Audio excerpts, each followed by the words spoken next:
Libertação, capítulo 1. Ouvindo elucidações. No vasto salão do educandário que nos reunia, o ministro Flaccus, fixando em nós o olhar saturado de doce magnetismo, convidava-nos a preciosas meditações. Congregamo-nos ali somente algumas dezenas de companheiros, de modo a registrar-lhe as instruções edificantes. E, sem dúvida, a prelação revestia-se de profundo interesse. Podíamos perguntar à vontade, dentro do assunto, e guardar todas as informações compatíveis com o novo trabalho que nos cumpria desempenhar.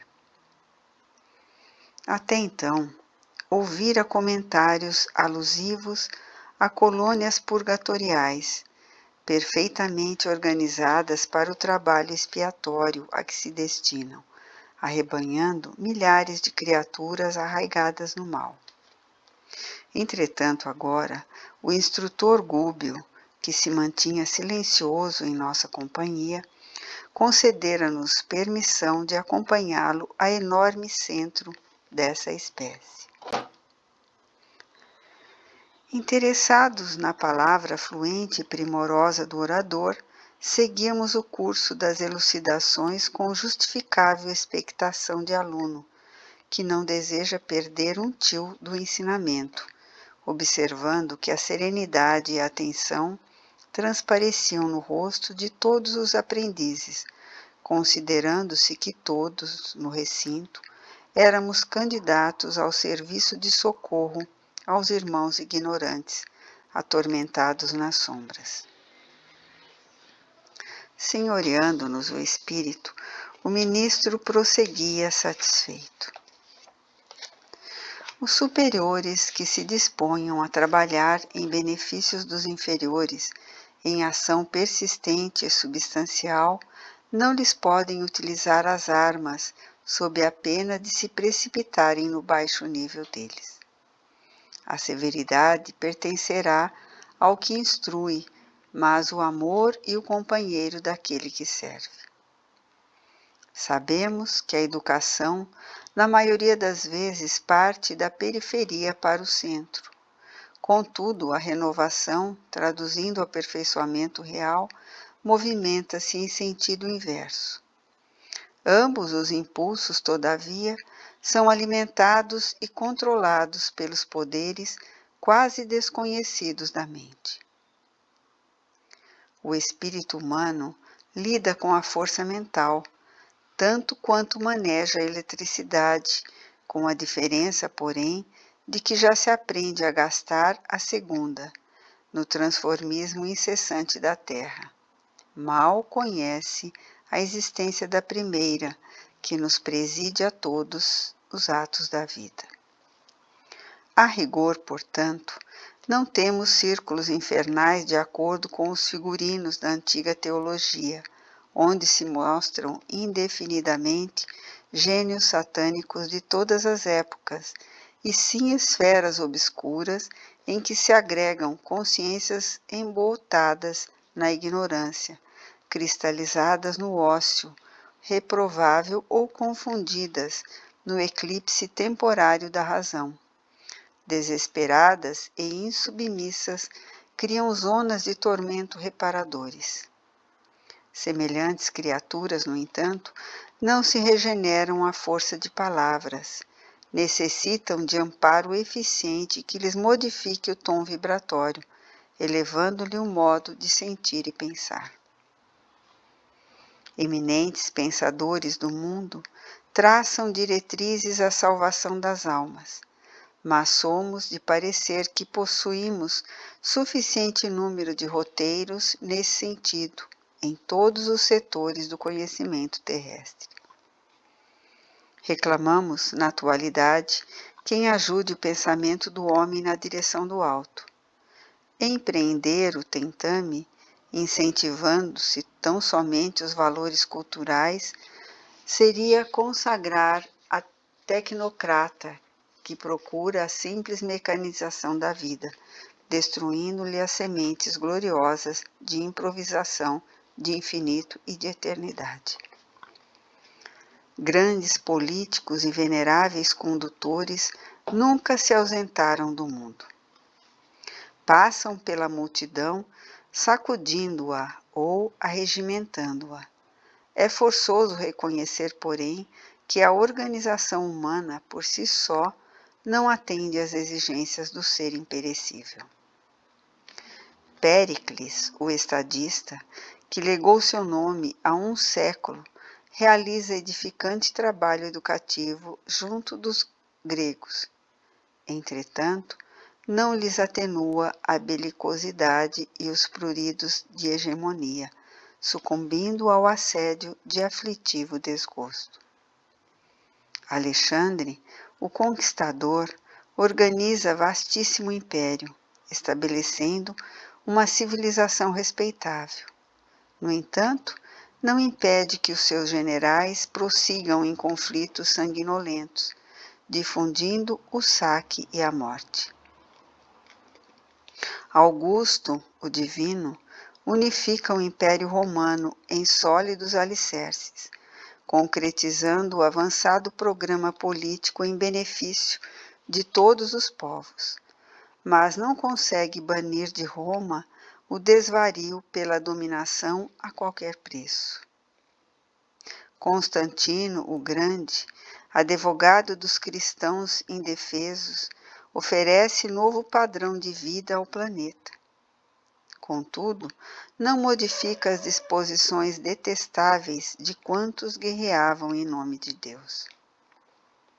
Napoleão, o ditador, impõe novos métodos de progresso material em toda a terra, mas não se furta ele próprio às garras da tirania pela simples ganância da posse. Pasteur, o cientista, defende a saúde do corpo humano, devotando-se, abnegado ao combate silencioso contra a selva microbiana. Todavia, não pôde evitar que seus contemporâneos se destruam reciprocamente em disputas incompreensíveis e cruéis. Permanecemos diante de um mundo civilizado na superfície que reclama não só a presença daqueles que ensinam o bem, mas principalmente daqueles que o praticam. Sobre os mananciais da cultura, nos vales da terra, é imprescindível que desçam as torrentes da compaixão do céu, através dos montes do amor e da renúncia. Cristo não brilha apenas pelo ensino sublimado, resplandece na demonstração.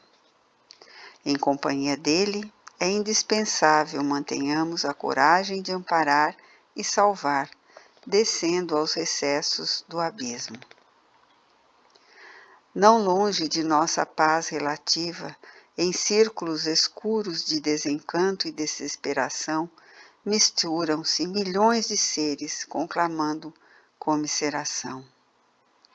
Por que não acender piedosa luz dentro da noite em que se mergulham desorientados? Por que não semear esperança entre corações que abdicaram da fé em si mesmos? À frente, pois, de imensas coletividades em dolorosa petição de reajustamento, faz-se inadiável o auxílio restaurador. Somos entidades ainda infinitamente humildes e imperfeitas para nos candidatarmos de pronto à condição dos anjos. Comparada à grandeza inabordável para nós de milhões de sóis que obedecem às leis soberanas e divinas em pleno universo, a nossa Terra, com todas as esferas de substância ultrafísica que a circundam, pode ser considerada qual laranja minúscula perante o Himalaia, e nós outros, confrontados com a excelsitude dos espíritos superiores que dominam na sabedoria e na santidade, não passamos por enquanto de bactérias controladas pelo impulso da fome e pelo magnetismo do amor. Entretanto, guindados às singelas culminâncias da inteligência, somos micróbios que sonham com o crescimento próprio para a eternidade. Enquanto o homem, nosso irmão, desintegra assombrado as formações atômicas, nós outros, distanciados do corpo denso, estudamos essa mesma energia através de aspectos que a ciência terrestre, por agora, mal conseguiria imaginar. Caminheiros, porém, que somos do progresso infinito, principiamos apenas, ele e nós, a sondar a força mental que nos condiciona às manifestações nos mais variados planos da natureza. Encarcerados ainda na lei de retorno, temos efetuado multisseculares recapitulações por milênios consecutivos. Expressando-nos coletivamente, sabemos hoje que o espírito humano lida com razão há precisamente 40.000 anos. Todavia, com o mesmo furioso ímpeto que o homem de Neandertal aniquilava o companheiro a golpes de sílex, o homem da atualidade, classificada de gloriosa era das grandes potências, extermina o próprio irmão a tiros de fuzil. Os investigadores do raciocínio, ligeiramente tisnados de princípios religiosos, identificam tão somente nessa anomalia sinistra a renitência da imperfeição e da fragilidade da carne, como se a carne fosse permanente individuação diabólica, esquecidos de que a matéria mais densa não é senão o conjunto das vidas inferiores incontáveis em processo de aprimoramento, crescimento e libertação. Nos campos da crosta planetária, queda-se a inteligência, qual se for anestesiada por perigosos narcóticos da ilusão. No entanto, auxiliá-la-emos a sentir e reconhecer que o espírito permanece vibrando em todos os ângulos da existência. Cada espécie de seres, do cristal até o homem, e do homem até o anjo, abrange inumeráveis famílias de criaturas, operando em determinada frequência do universo. E o amor divino alcança-nos a todos à maneira do sol que abraça os sábios e os vermes. Todavia, quem avança demora-se em ligação com quem se localiza na esfera próxima. O domínio vegetal vale-se do império mineral para sustentar-se e evoluir. Os animais aproveitam os vegetais na obra de aprimoramento. Os homens se socorrem de uns e outros para crescerem mentalmente e prosseguirem adiante. Atritam os reinos da vida conhecidos na terra entre si. Torturam-se e entredevoram-se através de rudes experiências, a fim de que os valores espirituais se desenvolvam e resplandeçam, refletindo a luz divina. Nesse ponto, o esclarecido ministro fez longa pausa, fitou-nos bondoso e continuou. Mas, além do principado humano, para lá das fronteiras sensoriais que guardam ciosamente a alma encarnada, amparando-a com limitada visão e benéfico esquecimento, começa vasto império espiritual vizinho dos homens. Aí se agitam milhões de espíritos imperfeitos que partilham com as criaturas terrenas as condições de habitabilidade da crosta do mundo. Seres humanos, situados noutra faixa vibratória, apoiam-se na mente encarnada, através de falanges incontáveis, tão semiconscientes na responsabilidade e tão incompletas na virtude quanto os próprios homens. A matéria, congregando milhões de vidas embrionárias, é também a condensação da energia, atendendo aos imperativos do eu, que lhe preside a destinação. Do hidrogênio, as mais complexas unidades atômicas, é o poder do Espírito Eterno a alavanca diretora de prótons, nêutrons e elétrons, na estrada infinita da vida. Demora-se a inteligência corporificada no círculo humano em transitória região, adaptada às suas exigências de progresso e aperfeiçoamento, dentro da qual o protoplasma lhe faculta instrumentos de trabalho, crescimento e expansão. Entretanto, nesse mesmo espaço, alonga-se a matéria noutros estados, e nesses outros estados, a mente desencarnada, em viagem para o conhecimento e para a virtude, radica-se na esfera física, buscando dominá-la e absorvê-la, estabelecendo gigantesca luta de pensamento que ao homem comum não é dado calcular. Frustrados em suas aspirações de vaidoso domínio no domicílio celestial, homens e mulheres de todos os climas e de todas as civilizações, depois da morte, esbarram nessa região em que se prolongam as atividades terrenas e elegem o instinto de soberania sobre a terra por única felicidade digna do impulso de conquistar.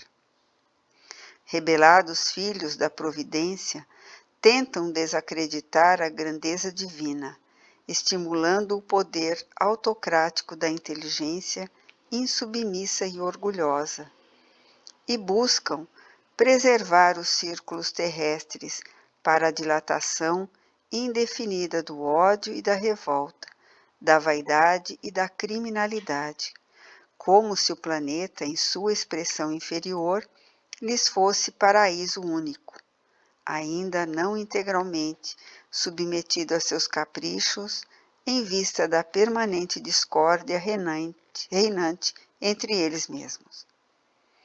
É que, confinados ao berço escabroso da ignorância em que o medo e a maldade, com inquietudes e perseguições recíprocas, lhes consomem as forças e lhes inutilizam o tempo, como se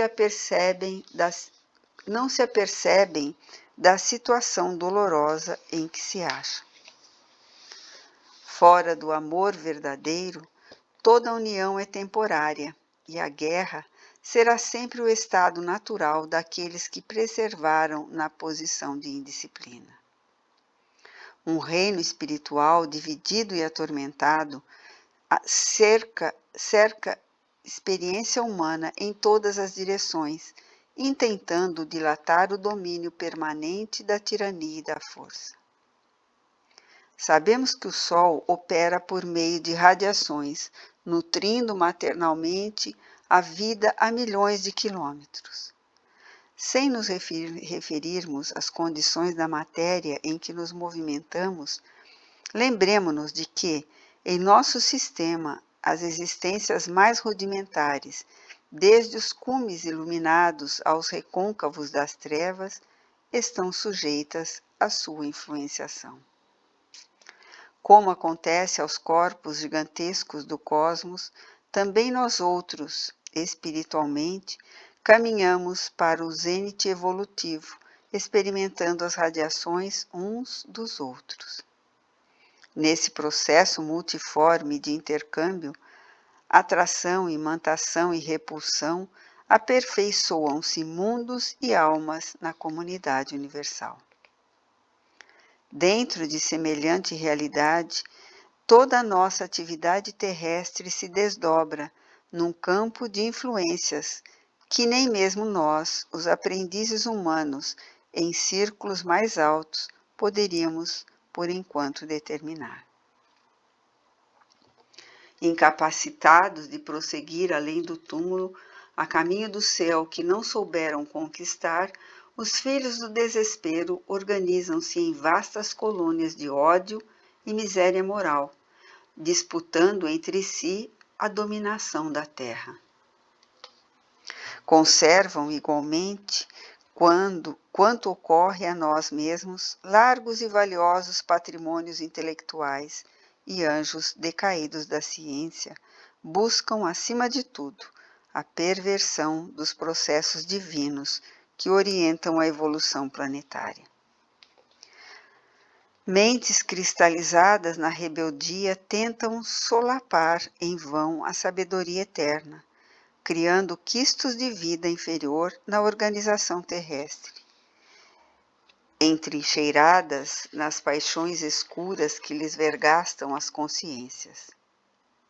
Conhecem inúmeros recursos de perturbar e ferir, obscurecer e aniquilar. Escravizam o serviço benéfico da reencarnação em grandes setores expiatórios e dispõem de agentes da discórdia contra todas as manifestações dos sublimes propósitos que o Senhor nos traçou às ações. Os homens terrenos, que semi-libertos do corpo lhes conseguiram identificar, de algum modo a existência, recuaram, tímidos e espavoridos, espalhando entre os contemporâneos as noções de um inferno punitivo e infindável, encravado em tenebrosas regiões além da morte. A mente infantil da terra, embalada pela ternura paternal da providência, através da teologia comum, nunca pôde aprender mais intensivamente a realidade espiritual que nos governa os destinos. Raros compreendem na morte simples modificação de envoltório e escasso número de pessoas, ainda mesmo em se tratando dos religiosos mais avançados, guardaram a prudência de viver no vaso físico, de conformidade com os princípios superiores que esposaram. Somos defrontados agora pela necessidade da proclamação de verdades velhas para os velhos ouvidos e novas para os ouvidos novos, da inteligência juvenil situada no mundo. O homem, herdeiro presuntivo da coroa celeste, é o condutor do próprio homem dentro de enormes extensões do caminho evolutivo. Entre aquele que já se acerca do anjo e o selvagem que ainda se limita com o irracional, existem milhares de posições ocupadas pelo raciocínio e pelo sentimento dos mais variados matizes. E, se há uma corrente brilhante e maravilhosa de criaturas encarnadas e desencarnadas que se dirigem para o monte da sublimação, desferindo o glorioso cântico de trabalho, imortalidade, beleza e esperança, exaltando a vida, outra corrente existe escura e infeliz, nas mesmas condições, interessada em descer aos recôncavos das trevas, lançando perturbação, desânimo, desordem e sombra, consagrando a morte. Espíritos incompletos que somos ainda, aderimos ao movimento que lhes dizem respeito e colhemos os benefícios da ascensão e da vitória, ou os prejuízos da descida e da derrota, controlados pela inteligência mais vigorosas que a nossa, e que seguem conosco, lado a lado, na zona progressiva ou deprimente em que nos colocamos. O inferno, por isso mesmo, é um problema de direção espiritual. Satã é a inteligência perversa. O mal é o desperdício do tempo ou o emprego da energia em sentido contrário aos propósitos do Senhor. O sofrimento é reparação ou ensinamento renovador.